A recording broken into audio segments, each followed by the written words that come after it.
Sam Barber, thanks for taking the time. Took on South Dakota State, North Dakota State this past weekend. Just your impression of your team. Some good wins in there and got some points. Yeah, some good wins for a few of our guys. Competed hard. Again, we love being in the Big 12 conference. Each week you're going to get to wrestle national ranked guys, right? And South Dakota State's 12th ranked team in the country had at least 4 All-Americans on their team, and it's good to see and feel that type of thing because you kind of know where you got to be. Obviously a tough team. I felt like we went out and we fought as hard as we could. Just really couldn't get going in controlling the ties, controlling positions that we needed to be in to make us a little bit more competitive in those matches. So seeing and feeling that, I think, was an opportunity for us to grow. We'll grab that information and we'll bring it back into the wrestling room this week, and we'll use it to get better. Barber had a nice win. Brian did. That guy had teched him earlier in November. So to turn one around like that, anytime you're turning wins around, I think the biggest thing is it's hard data that you're improving, getting better, right? And Brian's definitely doing that. He can wrestle at a high level. He's been national ranked this year, got a pretty good record and some good solid wins. So again, being a freshman, I think the thing that comes with that is consistency. So for Brian, if he just keeps showing up and executing and wrestling the way he can, I think he's going to continue to have a great season. So South Dakota State, tough team, but definitely some stuff we'll take from that dual meet to help us grow and improve. And then North Dakota State, that one, we gave some pretty strong performance feedback after South Dakota State of areas we had to be better at, and I feel like the guys showed up and executed in those areas. But still, in the Big 12, you just don't have a big margin for error. So we won 3. Gage had a real nice win. Carter Nagel just loves to compete. Thrives on it. Just loves to get out and wrestle. Gets a pin for us, which is huge. And then Brian gets another win.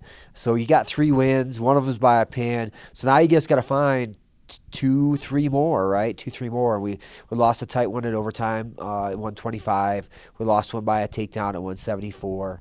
We were in a couple other matches too. So then you need some help from the other guys, just keeping those matches a little bit closer. So talk to the team again a little bit about having high wrestling IQ, understand where we are in those matches and how all those individual performances lead to our team performance. So that dual meet was a lot closer on paper than it looked on the final score of 25-12.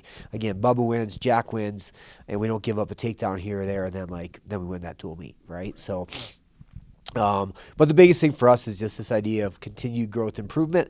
Also, talking to the team about a sense of urgency, right? Because, we have a season, right? The 2025 season's going to come to an end. We don't have an infinite time here to grow and improve. So we got to make some of those adjustments. They got to stick, and we got to show up and wrestle a little bit higher level to be competitive in the Big 12. Obviously, at the academy here, there's a lot more that goes on than just wrestling, too, and there was a special moment there with the special operations uniforms and honoring some fallen. Yeah, it was a huge honor for us to be able to wear the RAPLS singlets and honor the special warfare community. We have a great connection to those people. We have a lot of our alumni, a lot of our current, I guess they're all alumni. Yeah, some of them are, they're done serving. They've served their commitment in the Air Force, and some of them are still serving. So, we just have a great connection to that community, and it was an honor for us. So thankful for the Gold Star families that showed up with their representatives and allowed us to honor our 3 fallen grads, and to just wear that uniform. It was really an honor for our team and our program, and it wasn't taken lightly, and I know our guys knew that too. We went out to compete. So, and then on Sunday we had a youth clinic. I just want to say thanks to all the Colorado Springs youth wrestlers that showed up. Man, there had to be over 100 of them. So had a great clinic before the dual meet. We were able to get those guys over here and support us. Probably the best energy we had in Queen. So we're gonna have youth night every dual meet next year. So we get better energy, and they loved it. They came out, they wrestled at halftime. They were part of our walkouts and stuff like that. So just love our Colorado Springs wrestling family here, and we're grateful to be part of that, and I want to say thanks to those people. Wrestling all about family. Okay, so you went North and South Dakota this last weekend. Now you're headed out to North and South Carolina, is it? Yeah, we tried to balance out the schedule. Obviously, the Big 12 conference is really, really tough, and that's each one of those dual meets is going to be a challenge for us. South Carolina, North Carolina, those teams look a little bit more like us this year with their teams.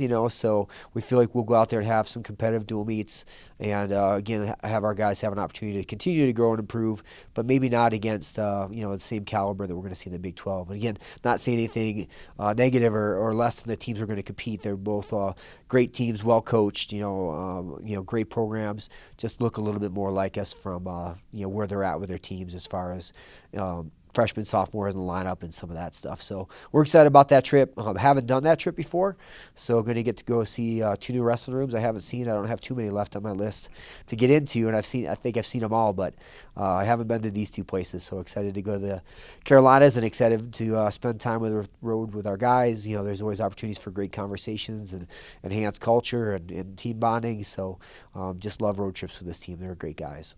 And final question, we're late January now. We're getting closer and closer and closer to that end of season and the goal. How are you feeling about your team? We got some ground to make up. We're not where we need to be. We're not where we need to be, so we got to get going. And I think our guys understand that, and that was kind of the talk after the dual meet on Sunday, is that we're not quite where we need to be, but we're not far off. It ain't something that we can't make up. The great thing about after this weekend is that we have a weekend off. So we don't have bye weekends in wrestling, but we got a bye weekend, and so we're gonna have a good solid 10 to 12 days to train before we head back into the Big 12 schedule. So we're not quite where we need to be, but we're gonna get there. Sam, thanks for the time. Good luck this weekend. All right, appreciate it. Thanks.